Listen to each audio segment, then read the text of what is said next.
Hi, I'm Chef Joe with Outdoor Solutions, and on this week's Smart Tips and Tricks, we're going to break down this deer from skinning it all the way down, quartering it, and cutting it up for the freezer.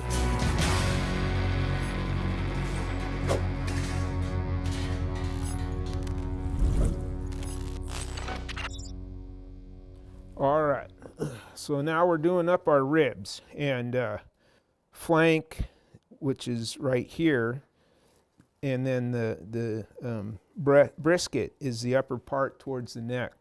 So usually you could cut that flank off separately, and that makes a fajita or a grind. We have a lot of fat, a lot of talon in these ribs. If you freeze this, you want to use it within about a month, because it goes bad and it starts getting more of a gamey taste to it. My preference for this is I take a stuffing and I use just like a cornbread or a regular stuffing, and then I chop apples and Italian sausage and I layer this, and then what I do is I'll roll it up with the stuffing, tie it, and roast this, and then slice it, and then you have a nice spiral of meat and a nice line of stuffing. This is the inside of the rib cage, so you can see why I say you really want to wipe this out while it's hanging there, because now it's nice and clean as well. And so this was a neck shot animal, so we want to make sure on that upper part around the neck that we don't have any bone fragment or any bullet fragment. Blood shot, we're going to trim right out of there. The brisket on a deer is there's not a whole lot there. You know, that's where you want your corn rib or corned beef type stuff. So, and that's this cut right here, actually. So if you want to, you can take a little butane torch and just lightly run it and burn that hair right off, and then wipe it and you're done too. So that's an option for you. Primarily, if you're in the backcountry and you're packing out your meat, I recommend that you do it this way, just because it preserves better and it's not juiced up. Smaller cuts of meat have a tendency to dry out, and if we were going to discard our ribs, there is probably, between this and the other one, 3 pounds of meat that we now have extra that we wouldn't have if we didn't want to mess with it. And that's it. I mean, we're just trimming this up and clean it, and then it's good to go.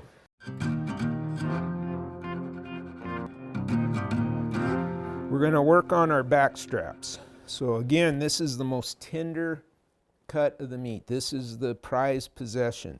So if you look on this, this was a neck shot deer. So you can see your entry wound here. You have coagulated blood. We're not going to try to salvage that. You've got some bone fragment, certainly hair fragment. Not on this one that I can see, but normally, you got fragmentation from the bullet too.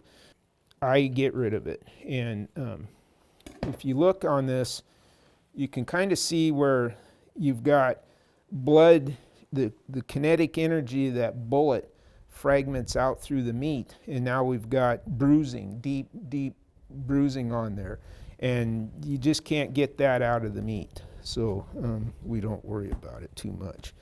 So we've got this upper skin, and this kind of, again, just like everything else, it's got seams.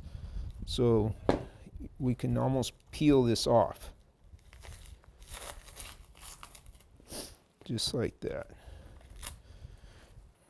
As we get up to this neck part, you can see where the neck starts dividing into different layers of meat. It's like a rope. It's twisted and turned.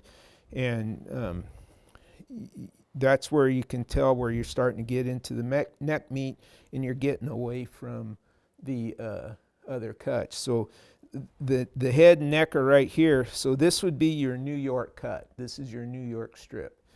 This back part would be your prime rib. You could leave this with the rib bone on it and do like a tomahawk chop or a crown, a venison crown. For our purposes, we just boned it out, and I normally bone out mine. If you're gonna trim these up, you want to get this silver skin off. So it's just like filleting a fish. You're just working your knife blade at an angle so it's underneath the sin. This is what makes it tough. If you left this on here, it'd be just like a piece of gristle, so you wouldn't want to chew on that. When you trim these up like this and you do a quick hot cook on them, you cut it with a fork and it's melting your mouth, and you're also taking that gaminess out. And so when we talk about a really nice lean piece of meat with zero fat, this is what we're talking about right here, the backstraps and other cuts of venison. So high in protein, no fat.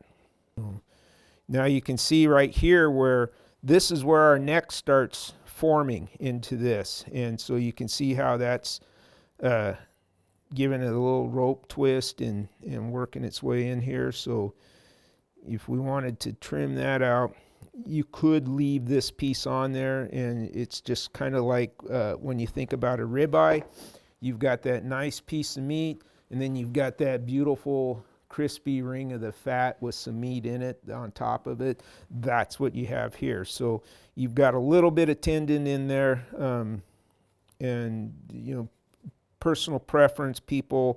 Some people leave it on, others don't. This I could throw in the grind pile and I'm not worried about it. So that is our backstrap, and that's how I would preserve this. I'd cut it into the proportions that I want, and we'd vacuum pack it and we're good to go. All right, so last but not least, the filet mignon, the tenderloin. It's not a big piece of meat on a deer or antelope, but it is well worth the time to trim this out and do what we want to do with it. If I was doing this in a cast iron skillet, I would leave this entirely whole like this, put a little bit of olive oil and some butter in there and throw it in there on a smoking hot skillet and sear it. Venison is always served well, whether you want it rare to medium rare. Anything after that, and it starts drying out. And venison is one of those where you can eat raw. So if you want to do like a steak tartare with these, and you know, do a little marinade and stuff on them, and slice that into some thin medallions. You can certainly do that, and you know, we do a little bit more trimming on that, but this is it. This is the fillet right there. And remember when we talked about that mock tender because it looked like the tenderloin?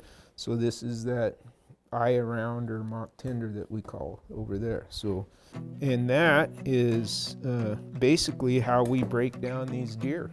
That's it. I hope you guys really enjoyed it and learned something. If you do like it, please like and subscribe, and look forward to the next video and learn some more.